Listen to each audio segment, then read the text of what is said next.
नमस्कार। सुंदर दिखना किसकी चाह नहीं होती। कौन इंसान ऐसा है जो सुंदर नहीं दिखना चाहता, पर कुछ ऐसे कारण हो जाते हैं जिसकी वजह से सुंदरता में कुछ कमी हो जाती है। और आज के वक्त में तो first impression is the last impression. तो इसी विषय को लेकर आज हम बात करने वाले हैं कॉस्मेटिक और प्लास्टिक सर्जरी के बारे में, कि क्या होती है कॉस्मेटिक और प्लास्टिक सर्जरी, और साथ ही इससे जुड़े बहुत सारे सवालों के जवाब। हमने इसके लिए आमंत्रित किया है बड़ेरिया मेट्रो प्राइम के cosmetic surgeon doctor Jalaj Shivhare sir को। सर, आपका बहुत बहुत स्वागत है। Thank you Saket. सर, मेरा सबसे पहला सवाल तो यही है कि क्या होती है प्लास्टिक सर्जरी, और प्लास्टिक सर्जरी ही इसे क्यों कहा जाता है?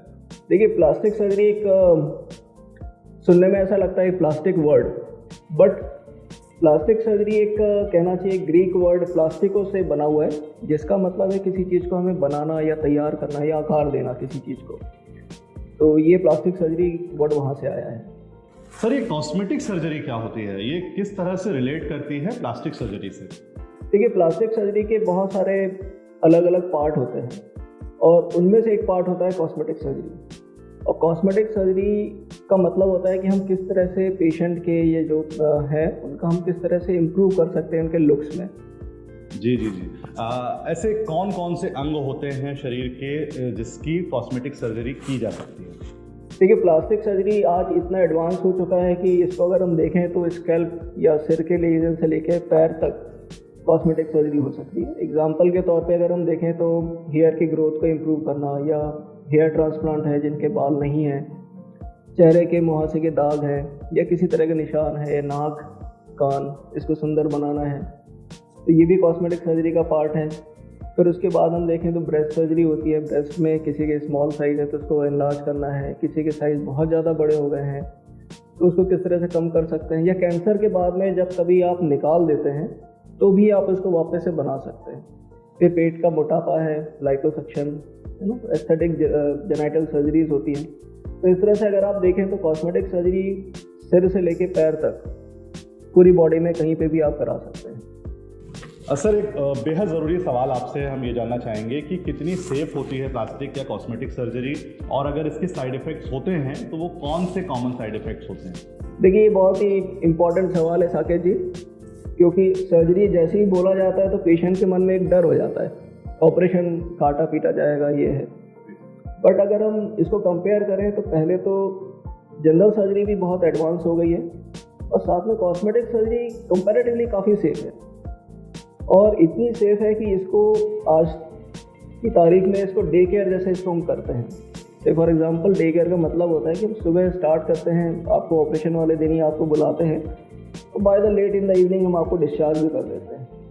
तो इस तरह से आप देखें कि काफ़ी सेफ होती है, और कॉम्प्लिकेशन जो पहले होते थे अब वो करीब करीब ना के बराबर है, तो काफ़ी सेफ है। ऐसे कौन से कॉमन मिथ होते हैं सर जो कॉस्मेटिक सर्जरी को लेकर लोगों के मन में है, और सर्जरी केवल फिल्म स्टार्स ही करवाते हैं? प्लास्टिक सर्जरी मतलब मिडिल क्लास के लिए नहीं है, ये बड़े लोगों के लिए होती है, तो एक्सपेंसिव होती है, इस तरह का लोगों के मन में ये माइंडसेट बना हुआ है। तो इस बारे में क्या कहना चाहेंगे? और सर, ये कितना वक्त तक चलती है? देखिए, ऐसा है कि पहले जब कॉस्मेटिक सर्जरी आई थी तो ज़रूर ये बहुत ज़्यादा एक्सपेंसिव थी। तो आप इसको इस तरह से समझ सकते हैं कि कोई भी चीज़ जब नई मार्केट में आती है तो बहुत ज़्यादा कॉस्टली होती है, but gradually over the times क्या होता है, उसका कॉस्टिंग भी कम हो जाता है, और ये छोटी छोटी जगह पे भी अप्रोचेबल हो जाती है। तो आज की डेट पे देखें तो कौन सुंदर नहीं दिखना चाहता है, और जो सुंदरता एक तरह से आप इसका भी मान सकते हैं कि आपका कॉन्फिडेंस को भी बूस्ट करता है। यंग जनरेशन जितना भी है जो वर्किंग है, पहले होता था लड़कियां भी वर्किंग नहीं होती थी, बट आजकल यंग जनरेशन में लड़के और लड़कियां दोनों ही इक्वली वर्किंग है कॉर्पोरेट वर्ल्ड में, और वहाँ पे लुक्स आपके कॉन्फिडेंस को और बहुत ज़्यादा अच्छा इम्प्रूव कर देता है। तो और ऐसा है कि ये ऐसा ज़रूरी नहीं है कि बड़े फिल्म स्टार ही करा रहे हैं। चेहरे में अगर कोई निशान है, दाग है, तो हम उसको कैसे रिमूव कर सकते हैं, नाक का शेप प्रॉपर देना है तो कैसे कर सकते हैं। तो ये सारी चीज़ पॉसिबल है आज छोटी जगहों में भी, और ये कोई ज़रूरी नहीं है कि फिल्म स्टार। अच्छा दिखना हर इंसान, लड़का लड़की, यंग हो, ये उसका एक आज की डेट में नीड हो गया है, समझ लीजिए इसको। पहले इस तरह की सर्जरी के लिए लोगों को महानगरों का रुख करना पड़ता था। जबलपुर में ही अब यह सुविधा उपलब्ध है, और बड़ेरिया मेट्रो प्राइम हॉस्पिटल ने इस प्रयास को कितना आसान बना दिया है, इस सुविधा को शहर के लोगों के लिए। क्या कहना चाहेंगे सर? इस बारे में हम मेट्रो हॉस्पिटल का बिल्कुल धन्यवाद देना चाहेंगे, क्योंकि मेट्रो हॉस्पिटल ने स्टार्टिंग से लेकर अभी तक हमेशा ही हर नई चीज़ के लिए प्रयासरत रहे हैं।